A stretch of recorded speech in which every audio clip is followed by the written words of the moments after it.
Jeremiah 23 and Hoods. We're going to be playing a clip from Conspiracy International Bankers, and then we'll hear something from Malcolm X. And this is dealing with Farrakhan right here. Look forward and tell you how a grateful nation, and all the time, you died for nothing. You died to enrich the wickedly wise bloodsuckers of the poor. That's right. This is why they fear truth. That's right. That's right. I mean, it make you angry, don't it? Think about your uncles. Think about your fathers. Think about your cousins.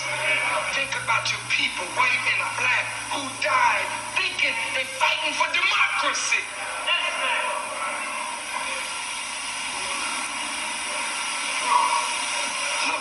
Look. That ain't the half of it. Lyndon Johnson tricked the American people into the war in Vietnam on another lie, on what is called the Tonkin Gulf Resolution. We were in the war. Jack Kennedy trying to get us out. There ain't no half that. He's popped. That's right. Yes, sir. Now LBJ is his vice president, but he's cool because he's our man. Because he gonna increase and widen the wall. Look at this thing. So he steps in and it ain't no accident.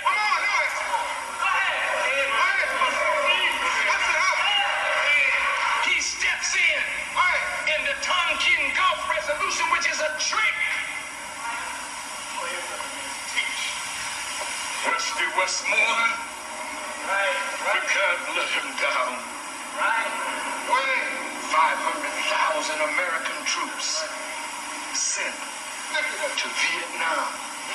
Do you know how much money it takes to move 500,000 troops 9,000 miles away? Do you know how much ordnance, weapons, ammunition has to be there? How much business is cranked up just at the thought of supporting 500,000 of our fighting men? How many factories wax rich, developing airplanes and tanks to fight in Vietnam? And do you know that when the Viet Cong came down on Saigon, they left billions of dollars in equipment and gold and money behind, running for their lives.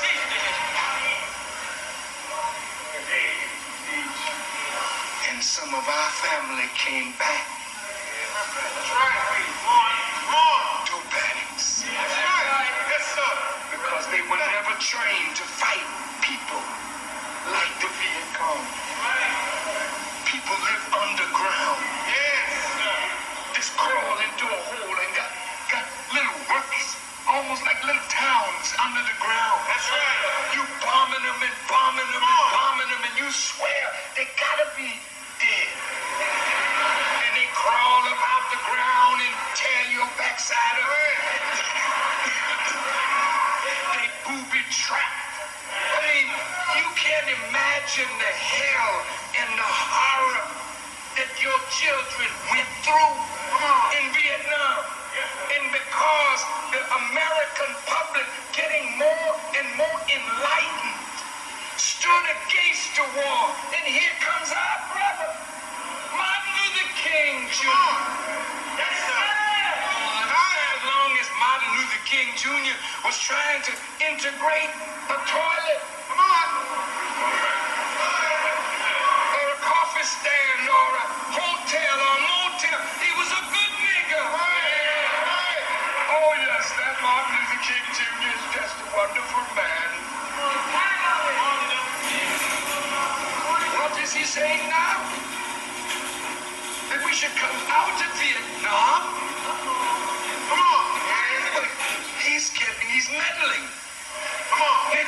supposed to talk about international affairs. Stick to the Negro stuff. Don't dabble in international affairs and geopolitics. The FBI went to work. Yes, they did. The FBI tried to get the Pope not to recognize him. Tried to get the Nobel Peace Commission not to give him the medal. They bugged his hotel and sent a tape of what they bugged to his wife. Come on. Yes, sir. These are the bastards. They say they're for democracy. These are the illegitimate reptiles of American society.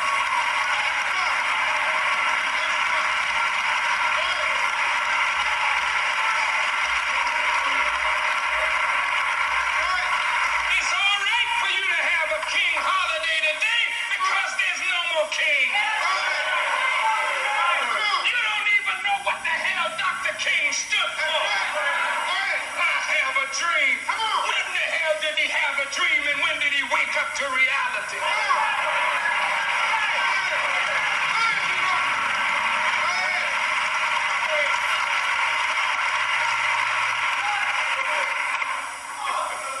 They killed him because he was interfering with the war. Big business, big money. Look on YouTube. He's dead. Bobby's dead. Jack is dead. Anybody that interfere with their global ambition. But I'll be damned if you're gonna kill me. Look on YouTube. War Eagles.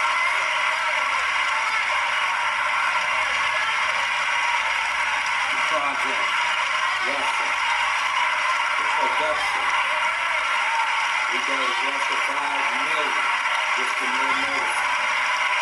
Tanks. The production. The industry. By the help of Almighty God, I'm gonna be your worst nightmare. By the help of Almighty God, Everything is illegal. I have a backer today. That money. My brothers didn't make it through. Power. But Right. I'm gonna make it if it pleases Allah.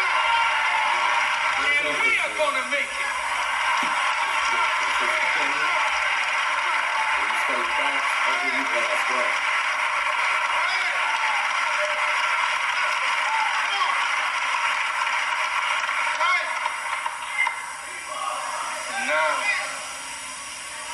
And now, Martin is gone. Malcolm is gone.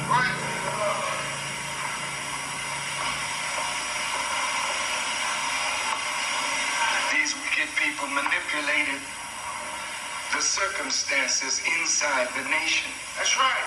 Yes. They manipulated envy and jealousy inside the nation. That's right. Christians always can't keep it safe. They manipulated us. So when Malcolm split from the Honorable Elijah Muhammad, we in the nation who loved Elijah Muhammad and loved Malcolm had to choose. I was one of those who was taught and reared by Malcolm like a father. Yes, sir. I was his student. I adored him, but not more than the Honorable Elijah Muhammad. I adored him because he was the greatest representative of the man I loved.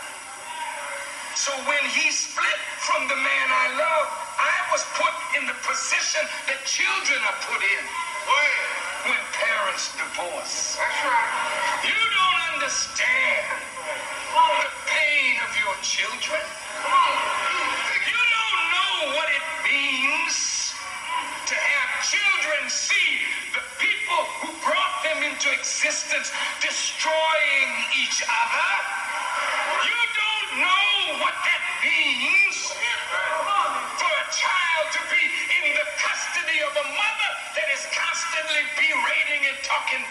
father.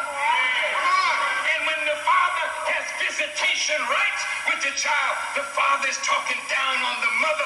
The child is confused. Yeah. Right. Yes, sir. They manipulated us. I fought for the Honorable Elijah Muhammad. That meant I fought against Malcolm, my brother, my teacher. I don't regret standing up for the Honorable Elijah Muhammad, but I regret that we were used to create the atmosphere that allowed Malcolm to be killed, and Elijah Muhammad and the nation get the blame. Well, where the hell is the government in all of this? This didn't happen in a vacuum. No, sir. No, sir. Go read the files of the U.S. government. Go read what the FBI did. That's right. Read them. Malcolm wanted protection after his house was firebombed. That's right. Yes, sir. How come he went to the Audubon ballroom? Come on. And there was no uniformed policeman nowhere in sight? How come a man who had always searched the people on that day decided he wasn't going to search? How come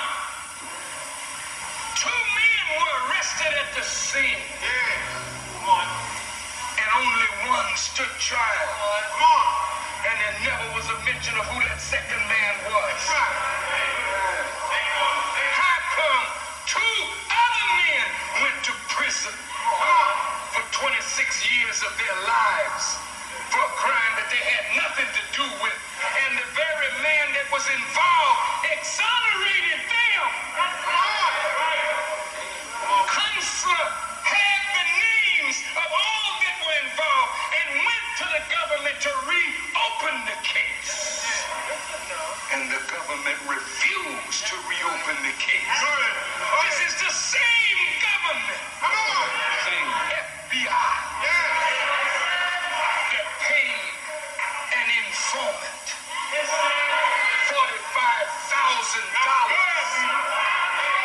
to entrap Malcolm's daughter,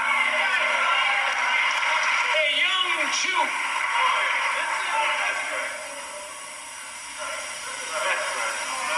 Who said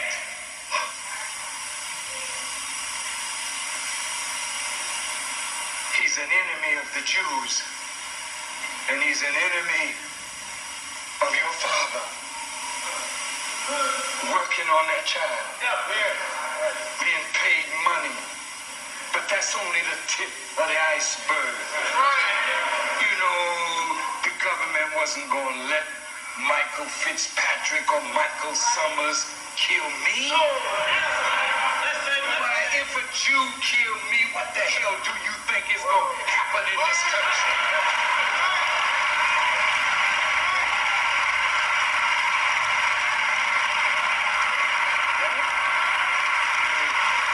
Do you think that you taught us how to kill in World War I, II, Vietnam, and Korea?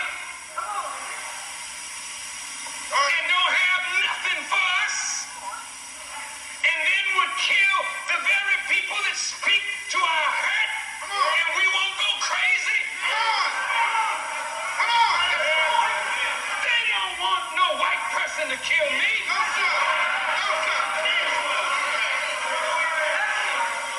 They wanted me to react to Kubila in the way I reacted to her father.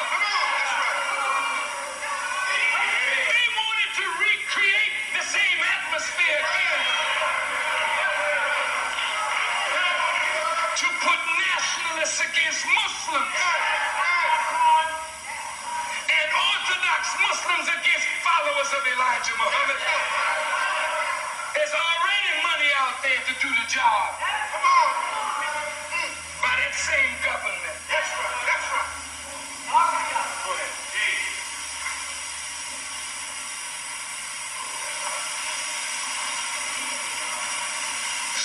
Union is gone now. Well, what other war can we create? Let's see, we got to keep this debt going up. But bankers, don't you have a heart? I mean, sir. Do the bankers have a heart? Now, getting back to the banks, because he went into the thing with dealing with Malcolm X. But, so, debt again. In each war, Afghanistan, $1 trillion war. So you know it, we're not counting Iraq. In 1912, Wilson becomes the president. 1916, he's reelected. He goes into the war. The debt was only $1 billion, I think, in 1912. And then by the time he gets out, it's $8 billion. Creating debt makes sense. That's the point Jeremiah 23 in Hoods is trying to make. I think this I'm going to go to, he's really finna say something very, very important, but I'm not sure if this is going to go through. He's going to say and name the organizations or group bankers that financed World War II, including some American money, that American investors that invested in Hitler. So he says. And it wouldn't surprise me because Hitler had his thing out here, which was very big with America. They were for, a lot of Americans, for the Nazi movement, and that's just a fact. Let me see here if I can go to Malcolm X since he froze up on us. Here we go. He's speaking in Los Angeles.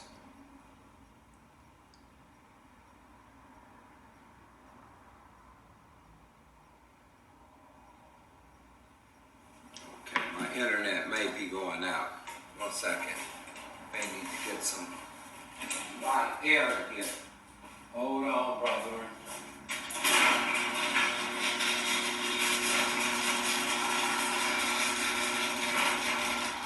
Let me see if that'll clear that thing up. Okay, if it just keeps spinning, what Malcolm was talking about here was killing of leaders. And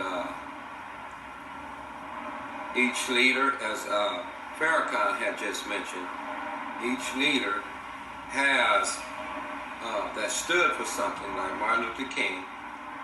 They, in fact, were slaughtered. If they came against war or something, of course you'd be labeled a Marxist or something like that. Here go Malcolm X. I'd rather go to the lost sheep. He discriminated. Don't go there to Gentiles. Go to the lost sheep. Go to the oppressed. Go to the downtrodden. Go to the exploited. Go to the people who don't know who they are, who are lost from the knowledge of themselves, and who are strangers in a land that is not theirs. Go to those people. Go to the slaves. Go to the second-class citizens. Go to the ones who are suffering the brunt of Caesar's brutality. And if Jesus were here in America today, he wouldn't be going to the white man. The white man is... Listen what he just said. Go to those that are suffering under Caesar's reign. See, check this out, man.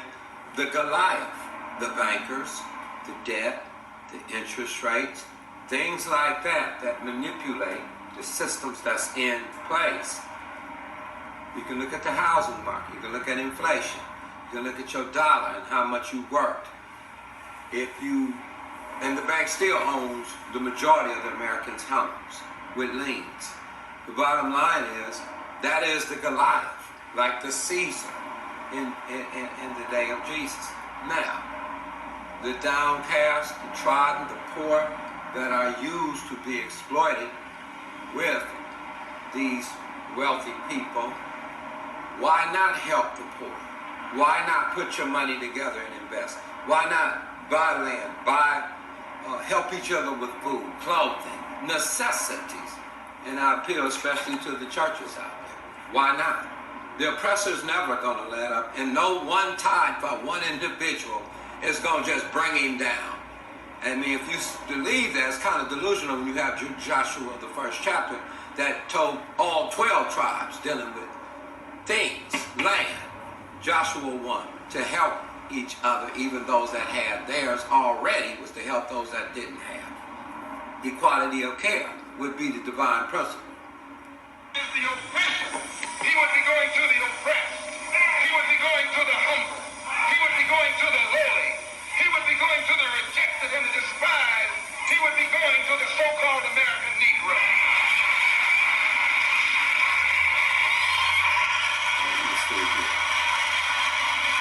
I can catch him back. I'll Trying go to back. go in a good direction, but you don't know which direction to go in. And if somebody tries to take you right to the root of your problem, they say that that man's a hate teacher. If I ask why should the senators in Washington, and then again if we tell you that Negroes are being hung on the tree or being shot down illegally, unjustly, and those Negroes should do something to protect themselves, you say you're advocating violence. The white man is tricking you. He's trapping you. He doesn't call it violence when he lands troops in South Vietnam. Please. He doesn't call it violence when he lands troops in Berlin. When the Japanese attacked Pearl Harbor, he didn't say get nonviolent. He said praise the Lord, but pass the ammunition.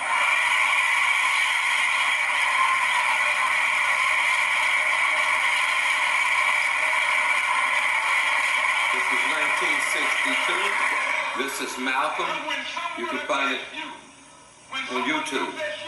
Malcolm X in Los Angeles, May the 5th, 1962. He taught you to hate yourself.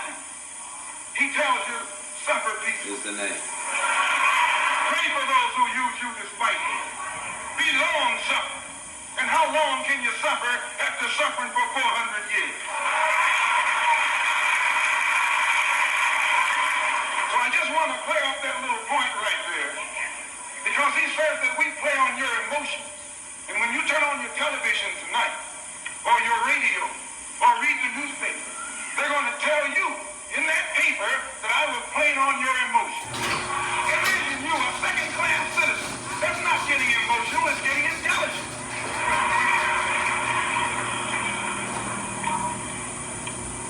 And as far as your mayor is concerned, I see it should say their mayor. A man named Jordan, who has been slandering the Muslims, a professional liar,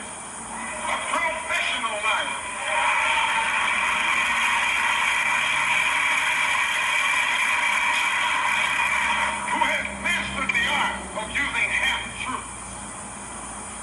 Put it in the paper that they broke into our religious place of worship and got records that they can use to prove that most of us have criminal records. You can't be a Negro in America and not have a criminal record. Point being, if you're shaking things up, to come together, pull your money together. Martin Luther King has been to Stop. jail. Please.